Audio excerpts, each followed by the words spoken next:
Beautiful angels, कैसे हैं आप सब। उम्मीद करती हूँ अच्छे से हैं, खुश रहें, आबाद रहें। और मेरी दिली दुआ है कि आपकी तमाम दिली मुरादें ज़रूर पूरी हों। आमीन। Thank you so much for your love and support.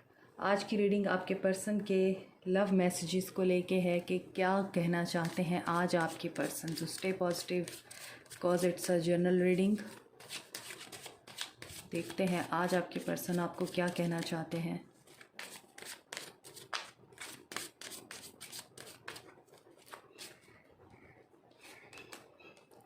Playfulness, तो आपके साथ बहुत अच्छा टाइम स्पेंड करना चाहते हैं, आपके साथ कडल करना चाहते हैं, प्लेइंग एनर्जी में हैं और कुछ छोटी मोटी शरारतें करना चाहते हैं, छेड़छाड़ और हंसी मजाक, इंजॉयमेंट, फ़न और रोमांस करना चाहते हैं बेसिकली आपके पर्सन। और आपके पर्सन ये चाहते हैं कि आप भी इसी एनर्जी में आएँ ताकि वो आपके साथ इस टाइम को इंजॉय कर सकें। Stay optimistic about your love life. मैंने आपको अभी कहा है कि आपके पर्सन आपके बारे में भी यही सोचते हैं कि आप इसी एनर्जी में आएँ ताकि आप इस चीज़ को मैनिफेस्ट कर सकें। तो ऑप्टिमिस्टिक रहें अपनी लव लाइफ के बारे में। को डिपेंडेंसी है आप लोगों के रिलेशनशिप में। आपके पर्सन अपने आप को चेंज करने की कोशिश कर रहे हैं। जो भी को डिपेंडेंसी थी, जो भी एडिक्शन थी या जो भी ऑब्सेशन था आपके पर्सन को, आपके पर्सन उस चीज़ से मूव ऑन कर रहे हैं, उस चीज़ को अपने अंदर से रिमूव कर रहे हैं।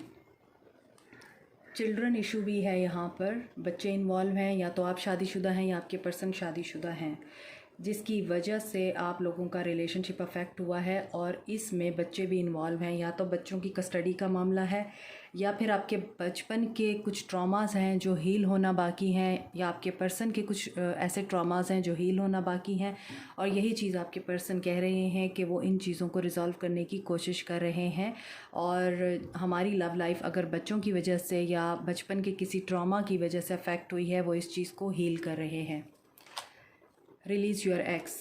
और यहाँ पर नज़र आता है कि अगर आपके पर्सन, डेफिनेटली यहाँ पे कुछ लोग शादीशुदा पर्सन से डील कर रहे हैं और वो पर्सन डाइवोर्स्ड हैं और सेपरेशन में हैं।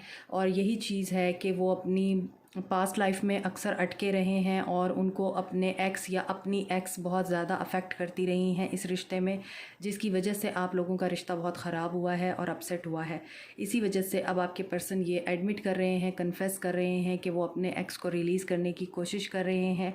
और टाइम जो है वो आ चुका है कि वो इस एनर्जी को क्लियर करें। पास्ट के तमाम जो टॉक्सिक बिहेवियर्स हैं और लोग हैं, उनको वो रिलीज़ करने की कोशिश कर रहे हैं। तो आपके पर्सन ये कहना चाहते हैं कि वो इन चीज़ों पे काम कर रहे हैं। जो भी मैटर्स अनरिजॉल्व हैं उन्हें रिजॉल्व करने की कोशिश कर रहे हैं। आप ऑप्टिमिस्टिक रहिए। और bottom of the deck is heart to heart conversation. तो वो आपके साथ कुछ दिल की बातें करना चाहते हैं। ये रीडिंग ही दिल की बातों पे मबनी है, तो देखते हैं आपके पर्सन क्या दिल की बातें करना चाहते हैं आपके साथ।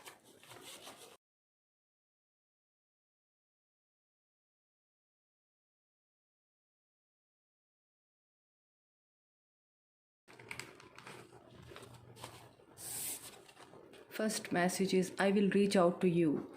तो आपके पर्सन आपके साथ कांटेक्ट करना चाहते हैं। आप लोग नो कांटेक्ट में हैं, तो आपको बता रहे हैं कि वो आपसे बात करेंगे, आपके पास आएंगे। I wonder if you are happy without me.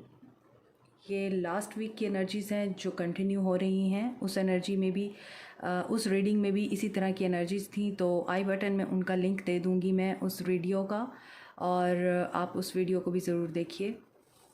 I want love come arranged marriage. हालांकि मैंने आपके सामने ये कार्ड्स निकाले हैं, तो आप देखें कि वही एनर्जीज़ वापस आ रही हैं जो लास्ट वीक की थी। डेफ़िनेटली उस रीडिंग को आप ज़रूर देखिए और आई बटन में उसका लिंक है। तो यहाँ पर आपके पर्सन यही बता रहे हैं कि वो अरेंज मैरिज करना चाहते हैं आपके साथ। लव कम अरेंज मैरिज यानी उसमें वो अपने पेरेंट्स की रजामंदी चाहते हैं, सोसाइटी की रजामंदी चाहते हैं, ट्रेडिशनल वे में इस शादी को करना चाहते हैं ताकि आपकी और उनकी इज़्ज़त पे कोई हर्फ ना आए। I have seen you dressed nice, cry, smile, laugh, mad, sleep, awake, mellow, you are so beautiful। ये चारों कार्ड्स लास्ट वीक की रीडिंग से निकल कर आए हैं। तो आपके पर्सन आज भी उसी एनर्जी में हैं। ये एनर्जीज़ आपके पर्सन को बहुत ज़्यादा मिसिंग एनर्जी में लेके जा रही हैं। आपके पर्सन बहुत ज़्यादा आपके बारे में सोच रहे हैं, आपको लेके बहुत ज़्यादा आपके पर्सन इमोशनल हो रहे हैं। आप जिस भी स्टाइल में उनको नज़र आते हैं, आप उनको खूबसूरत ही नज़र आते हैं। वो आपके लिए बहुत ही ब्यूटीफुल फीलिंग्स रखते हैं, रिस्पेक्ट करते हैं आपकी। I dream of you every night. हर रोज़ रात को आपको ख्वाब में देखते हैं। I know you can help me. और वो ये जानते हैं कि आप उनकी हेल्प कर सकते हैं, उनकी हेल्प कर सकते हैं उनके एडिक्टिव बिहेवियर से बाहर आने में, उनकी हेल्प कर सकते हैं कोडिपेंडेंसी को ख़त्म करने में, उनकी हेल्प कर सकते हैं जो मैटर्स वो रिज़ॉल्व नहीं कर पा रहे उनमें उनकी स्ट्रेंथ बन सकते हैं आप। वो जानते हैं। डोंट ब्लॉक मी। अगर आपने उनको ब्लॉक कर रखा है, अनब्लॉक कर दीजिए। वो आपको यही कह रहे हैं, मुझे ब्लॉक मत करो, मुझे बहुत हर्ट होता है, मैं तुमसे बात करना चाहता हूँ।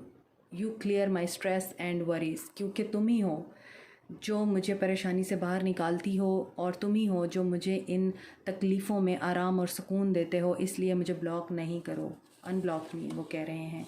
I see your pictures, your profile, your posts and listen your songs. तो आपने उन्हें अगर कुछ सॉन्ग्स सेंड किए हैं तो आपके पर्सन उन सॉन्ग्स को सुनते हैं और आपकी तस्वीरें देखते हैं, आपको मिस करते हैं, आपकी मेमोरीज़ उनको चैन नहीं लेने देती, आपको बहुत ज़्यादा वो एडमायर करते हैं, अट्रैक्शन फ़ील करते हैं आपकी तरफ। I miss you to the core, it's only you adore. तो देखें ना, आपके पर्सन को आपकी यादें बहुत तंग कर रही हैं, वो आपकी यादों में खोए हुए हैं, आपकी बहुत याद आ रही है उनको, आपकी याद उन्हें सता रही है। आपकी तस्वीरें, आपकी पोस्ट्स, आपकी प्रोफाइल पिक्चर, आपके भेजे हुए सॉन्ग्स, पोइट्री, कुछ भी है, उसे बार बार वो देख रहे हैं, उसे बार बार वो फ़ील कर रहे हैं, और आपको ये कह रहे हैं कि मैं तुम्हें दिल से मिस कर रहा हूँ और मैं तुम्हें बहुत चाहता हूँ, मैं तुम्हें बहुत एडमायर करता हूँ। I see you as a wife material. क्योंकि तुम ही हो जो एक वाइफ मटीरियल है, जिसमें वाइफ होने की तमाम क्वालिटीज़ हैं। I am hiding my true feelings. इसके बावजूद मैं अपनी फीलिंग्स को हाइड कर रहा हूँ। I replay over conversation over and over. ये दोबारा से आ गया है। मैंने आपको बताया है कि वो आपके भेजे हुए सॉन्ग्स को, यहाँ पर पिक्चर्स, प्रोफाइल, पोस्ट को देख रहे हैं, तो वो आपकी कन्वर्सेशंस को भी बार बार रिप्ले कर रहे हैं। He is longing for you. वो वाकई बहुत मिजरेबल हैं आपके बगैर। I am lucky to have you in my life. और अब वो एडमिट कर रहे हैं कि आपको पा के वो बहुत ज़्यादा लकी थे, आप उनके लिए लकी चार्म थे, और उन्होंने आपको खो दिया है। I took you for granted, I hate myself for that. और इस चीज़ की वो यहाँ पर कन्फेशन दे रहे हैं इस चीज़ का कि वाकई आपने उनके लिए बहुत कुछ किया, इसके बावजूद उन्होंने आपको फॉर ग्रांटेड लिया, और अब वो इस चीज़ के लिए ख़ुद को माफ़ नहीं कर पा रहे हैं। I wish for you roses, I wish for you love, I wish for you blessings, I wish for you happiness। तो वो आपके लिए दुआ सेंड कर रहे हैं आपको। वो चाहते हैं आपकी ज़िंदगी फूलों से, मोहब्बत से, ब्लेसिंग से और खुशियों से भर जाए, और आपकी ज़िंदगी में कभी कोई तकलीफ़ ना आए। Very beautiful energies. I am sorry. आपसे माफ़ी मांग रहे हैं अपनी हर गलती का। Just being near you is intoxicating. और वो इस चीज़ को जानते हैं कि आपके साथ होने के बाद वो सब कुछ भूल जाते हैं, आप बहुत ज़्यादा इंटॉक्सिकेटिंग हैं। With your unconditional love you have lit up my soul. आपने उन्हें जो प्यार दिया है उसमें कोई बेनिफिट नहीं था, उसमें किसी किस्म का कोई धोखा नहीं था, कोई उसमें आपने उनसे फ़ायदा नहीं जोड़ा हुआ था। यही चीज़ आपके पर्सन को बार बार हॉन्ट कर रही है कि उन्होंने एक जेम को लूज़ कर दिया अपनी ज़िंदगी से।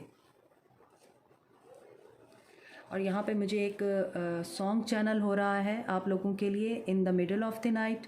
मुझे सिंगर का नाम भूल गया है। This is very beautiful song, in the middle of the night. वो आप सुनिए ज़रूर, शायद वो आपके पर्सन की तरफ से है। Understand me. और आपके पर्सन कह रहे हैं कि मुझे अंडरस्टैंड करो, मैं तुमसे बहुत प्यार करता हूँ, मैं तुम्हारे बगैर रह नहीं सकता, मैं तुम्हारी हर मोहब्बत, चाहत, केयर, अटेंशन और तुम्हारी अंडरस्टैंडिंग को, तुम्हारी सपोर्ट को, तुम्हारी केयर को, हर चीज़ को मैं रियलाइज़ कर रहा हूँ, और मुझे इस चीज़ का एहसास हो रहा है मैंने गलत किया, और मैं बहुत लकी था तुम्हें पाकर। इसके बावजूद मैंने तुम्हारे साथ मिसट्रीट किया, मैंने तुम्हारी वैल्यू को नहीं समझा, और अब मुझे इस चीज़ का डर है कि तुम मेरे बगैर हैप्पी तो नहीं हो। हालांकि मैं तुम्हारे साथ शादी करना चाहता हूँ, मैं सोसाइटी और पेरेंट्स की मर्ज़ी से करना चाहता हूँ, और इसी वजह से मुझे ये सख्त या हार्ड स्टेप लेने पड़े, और क्योंकि तुम मुझे अंडरस्टैंड नहीं कर रही थी, इस वजह से मुझे इस रिश्ते को यहीं पे रोकना पड़ा। लेकिन मैं तुम्हारे पास आऊँगा, I will reach out to you soon.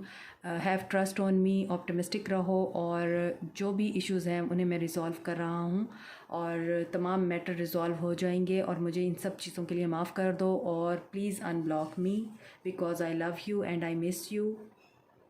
When I hug you I get piece. उफ,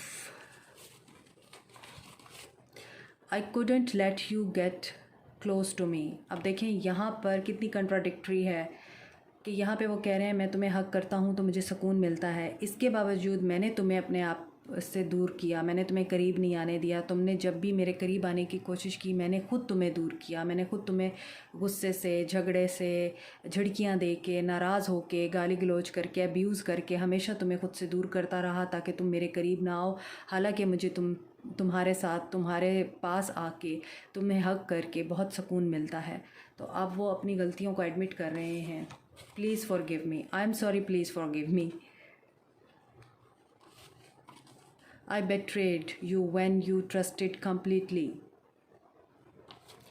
and I am afraid to contact you। वो कांटेक्ट करना भी चाहते हैं लेकिन उन्हें डर है, क्योंकि उन्होंने आपको धोखा दिया है, आपको दुख दिया है, आपको हर्ट किया है, आपको रुलाया है, तरसाया है, आपको बहुत ज़्यादा स्नब किया है, इंसल्ट भी की है आपकी। इसी वजह से आपके पर्सन अब डरते हैं कि वो कैसे आपसे कांटेक्ट करें, पता नहीं आप उन्हें माफ़ करेंगे या नहीं करेंगे, और वो चाहते हैं आप उन्हें माफ़ कर दें। ये वही चीज़ है कि मैंने तो तुम्हारे साथ सब कुछ गलत किया है, लेकिन मैं तुमसे उम्मीद रखता हूँ कि तुम मुझे माफ़ कर दोगी या माफ़ कर दोगे, क्योंकि तुम्हारा दिल तो बहुत बड़ा है, क्योंकि तुम तो बहुत आला किस्म के इंसान हो, और तुम तो आला ज़र्फ़ हो, तुम तो मोहब्बत हो, और मोहब्बत जो है वो माफ़ कर देती है, इसलिए मुझे माफ़ कर दो। यहाँ पर मुझे आपके पर्सन की ये एनर्जीज़ फील हुई और पिक हुई। तो ये है आप लोगों के पर्सन्स के मैसेजेस आज के लिए। कमेंट सेक्शन में मुझे फ़ीडबैक दीजिएगा और मुझे बताइएगा कि आप लोगों को ये रेजोनेट हुए हैं या नहीं हुए। Like, share, subscribe, press the bell icon and notification also. Thank you so much. Take care. Bye.